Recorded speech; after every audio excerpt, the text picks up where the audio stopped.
You are looking at a car that did not simply win championships, you are looking at a machine that ended an era and began another. In 2014, Formula One entered one of the most radical regulatory changes in its history.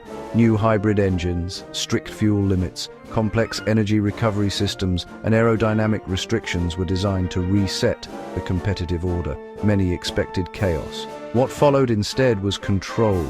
Absolute relentless control, and at the center of it all stood the car that would redefine modern dominance in Formula One, the Mercedes F1 W05 hybrid. For 4 consecutive years before 2014, Red Bull Racing had ruled Formula One. Their cars were aerodynamic masterpieces, their driver lineup was ruthless, and their confidence seemed unshakable. But the moment the new regulations came into force, everything changed. Mercedes did not just adapt faster than their rivals, they arrived prepared. While other teams were still trying to understand the new hybrid era, Mercedes had already solved it. And the W05 was the proof. At first glance, the car looked strange.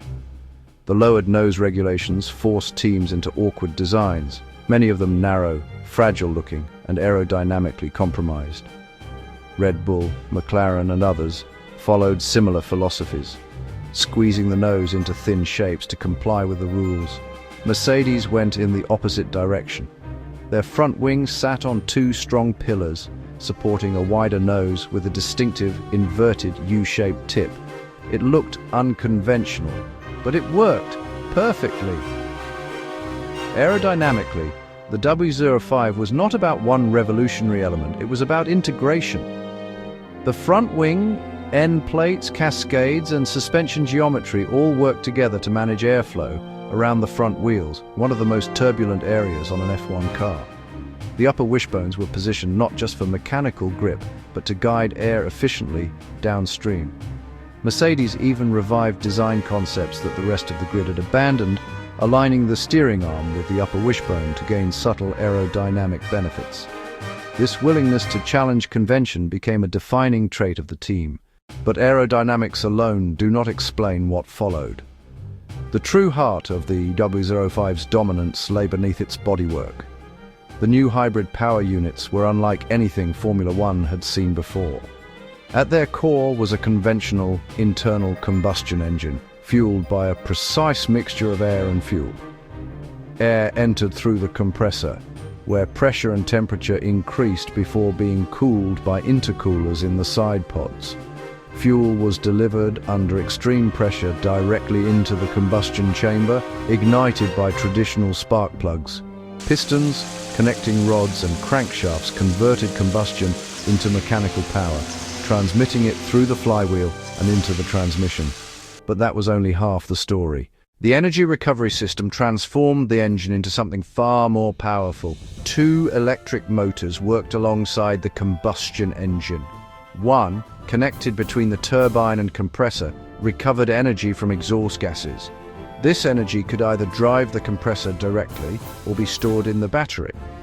The second motor, mounted on the crankshaft, delivered up to 120 kilowatts, roughly 160 horsepower, directly into the drivetrain. Power was no longer just produced, it was harvested, stored, and redeployed with surgical precision. Mercedes made a decision that no other manufacturer dared to make. They split the turbocharger. Instead of mounting the turbine and compressor together, they separated them, placing one at the front of the engine and the other at the rear, connected by a long shaft. It was an engineering nightmare. Heat management, vibration, reliability, everything became more difficult. But the benefits were enormous. Cooler intake air, better packaging, a narrower car, improved aerodynamics, enhanced reliability. As one Mercedes engineer later admitted, there was no single reason to do it, only many medium-sized reasons. Together, those reasons created an advantage no rival could immediately match. And that advantage did not stay isolated in the engine department.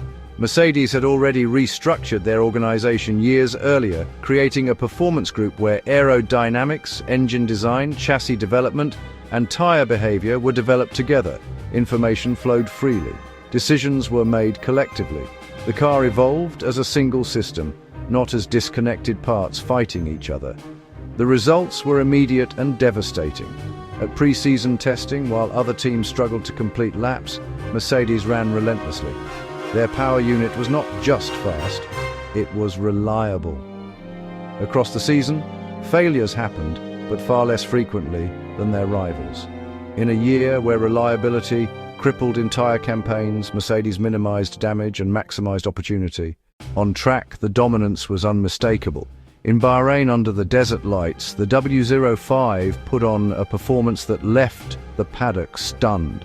After a late safety car, Lewis Hamilton and Nico Rosberg fought wheel to wheel, not against other teams, but against each other. When the checkered flag fell, they were over 20 seconds clear of third place.